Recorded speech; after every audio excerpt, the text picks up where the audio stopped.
Hi everyone! For homework 10.7, you should have already tried this homework, checked the answer key, and then skip ahead in the video into the spot that you're stuck. I think the biggest thing to point out here is that this equation comes from a ratio of distances. And as a result, all four variables are measured in meters. So if something like the wavelength is given in nanometers, you better be changing that over to meters in order to make it work. So it might take you a little time to get used to which variable stands for what, but we'll work through it. So for 1a, calculate the separation distance between the maxima.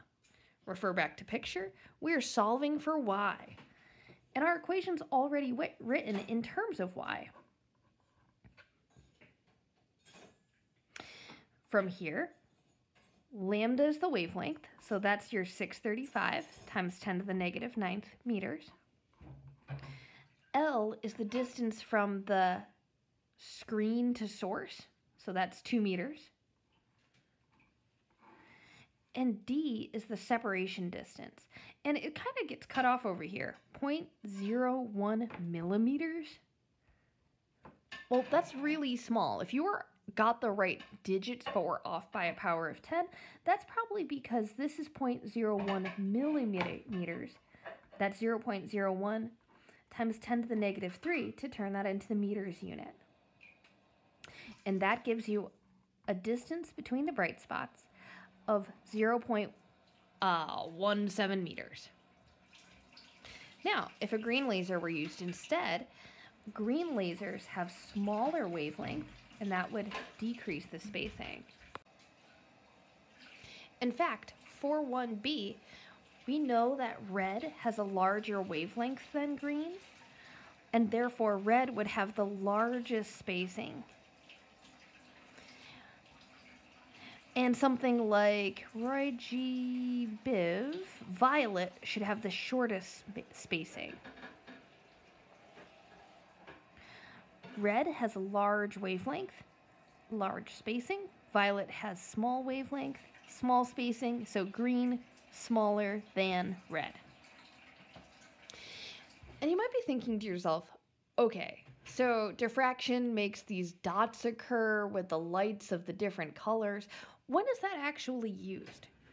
So number 2 goes over how a forensic scientist uses these interference patterns to measure the width of a student hair. And I guess it's good that you're not in school because you don't have to do this hair lab where everyone has to pull out a length of their own hair and we'll measure the thickness using light. No, my hair! Ah!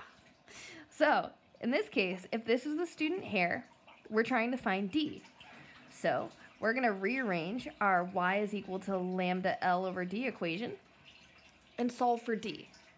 Rearranging by multiplying D on both sides and dividing by y. The distance would be lambda L over y. So the thickness of the human hair, we would need to know the wavelength of the green laser. That's 530 nanometers. That's 530 times 10 to the negative 9th meters. The distance to the screen is our 3.6 meters.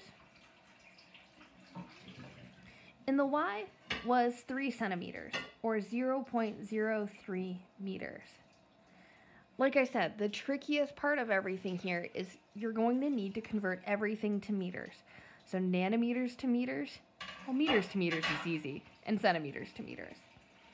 So if you got the right digit, like 6.4, but you had the wrong power of 10, chances are you missed one of those two conversion factors.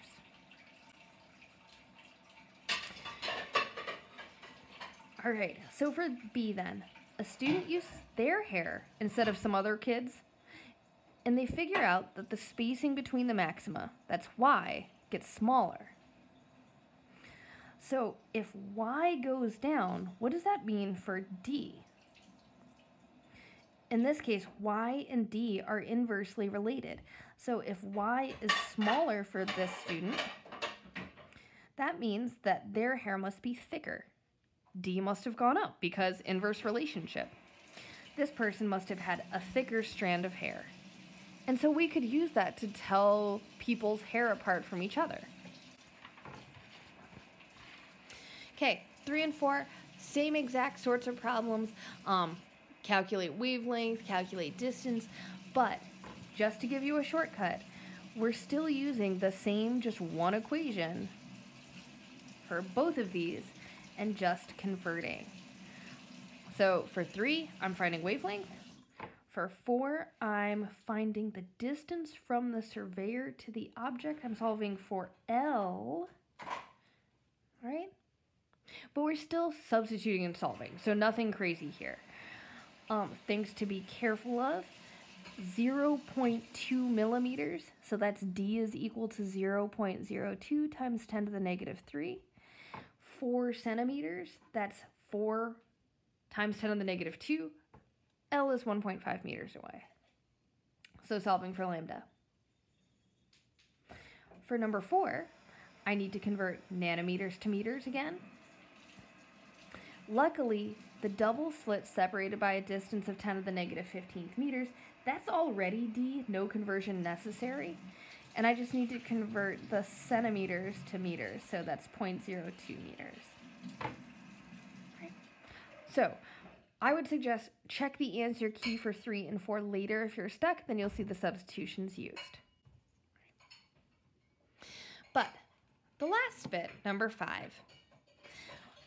Number 5 has to deal with, well, what if instead of having 2 little tiny openings, right? What if instead of 2 little tiny openings? What if we had lots and lots and lots? Well, this makes a super useful tool called a diffraction grating. A diffraction grating is going to be a film, something like this, but with lots and lots and lots and lots and lots and lots and lots and lots and lots of little slits. If you were looking at the video from earlier with yesterday's answer key and you saw that picture with the rainbows coming from the goggles, well, that had 13,000 little slits for every 1 inch of space along its opening. It's so small that we couldn't see it with our eyes that there were holes, but the light bent, making the lights form rainbows. We can use this to do things like determining the chemical composition of stars and elements and light bulbs. So, 5A, a diffraction grating has 500 lines per millimeter. So the space between the lines, if it has every 1 millimeter, gets divided up by 500 lines.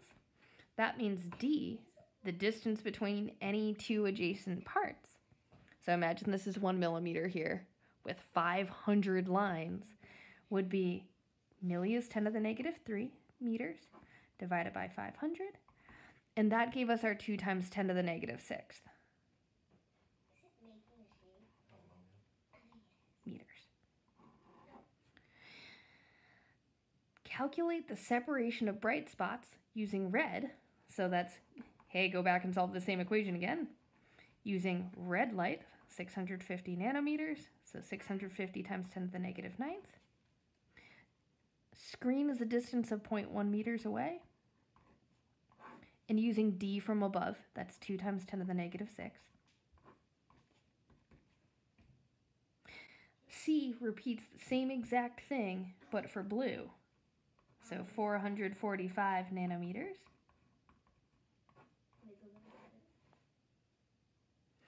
And so if all of this light, red and blue, is sent from a star through a diffraction grating, red would diffract more than blue, and so we would see a separation of colors into rainbows for 5D. Okay? So for 5E, we go into the diffraction grating laser lab, and all I want you to do is change the wavelength, verify that red diffracts more than blue, then change the number of lines per millimeter. What this is getting at is, what if instead of having 3 lines per millimeter with really wide spacing, right? What if we had 20 lines per millimeter? If I only have 3 lines per meter, that means the spacing is far. If I have lots of lines per millimeter, that means the spacing is close. And so the spacing between the bright spots would change. Same equation. If D is small, then Y is big. And so this scenario has the wider spacing because having lots of lines per meter increases the diffraction.